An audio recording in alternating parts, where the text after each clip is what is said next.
Hey, welcome back to the 5-Minute Strategist. So back in my CrossFit days, we had an I think he was like a college rower, someone who'd been an elite rower, come and do a session with us on the rowing machine.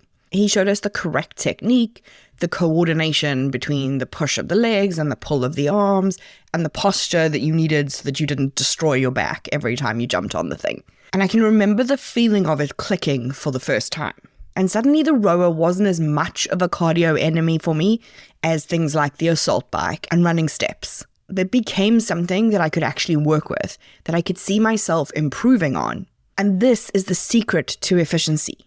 Without it, things still work. I could still yank on that rower for days, but it looked ugly and it felt even worse.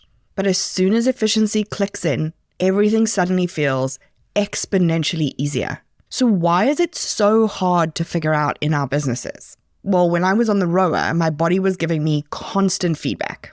When I was inefficient, my legs burned, my arms ached, and my lungs were screaming at me, and my back would be spasming up by the end of a session. When I was more efficient, these things didn't happen as quickly. I could row for longer.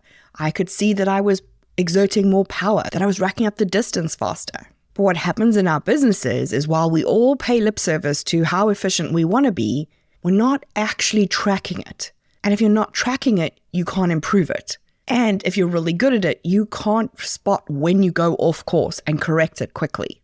The goal of efficiency is to achieve as much as possible with as little wasted effort as possible. If we put that into an online business context, operational efficiency means doing more with less. Less time, less costs, less errors. This is something we should want in our business. It translates into us being able to deliver to our customers better and quicker. And that plus less costs gives us a healthier profit line. Being more efficient is about optimizing your business so that you can create sustainable growth. When we measure this kind of efficiency, it gives us a picture of the business's operational health. So let's talk about what these metrics might look like, because they're not your standard how much revenue did I make, how much did I convert in our marketing. We're all really good at the making money metrics, but we're not so good at the using money metrics. So let's go through a few. Revenue per team member is a great one.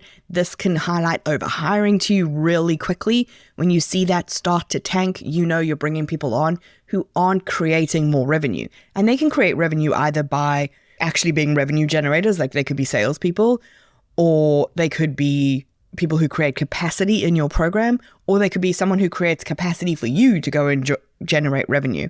No matter what, when you bring a new team member on, revenue per team member shouldn't be going down.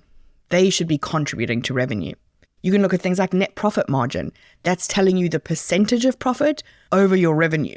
This is a really direct indicator of your cost management. You can look at things like customer satisfaction or customer retention rates.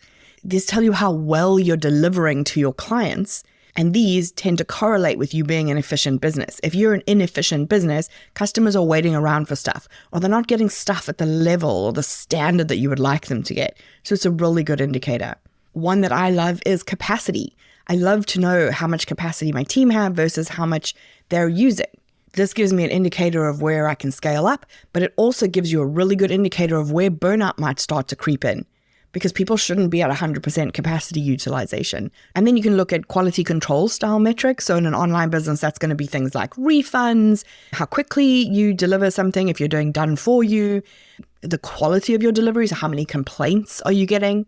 These are not all the metrics that you can use for operational efficiency. Ideally, what you want to do for these kind of performance metrics is go back. What is my vision? What are my goals? What would it look like when I'm there? And where am I now? And then you can start monitoring for that gap, and you're looking to just start closing that gap. With these kind of metrics, it's about looking beneath the surface and understanding what the story is. So ask the right questions, interpreting the data, and then taking actions. But remember, you just want to make these small tweaks and test until something clicks and you see that efficiency improve. The key to having an efficient online business is in these numbers. This is how your business will tell you how it's doing, just like my back and my legs and my arm and my lungs did on the rower. So how does operational efficiency impact on your strategy?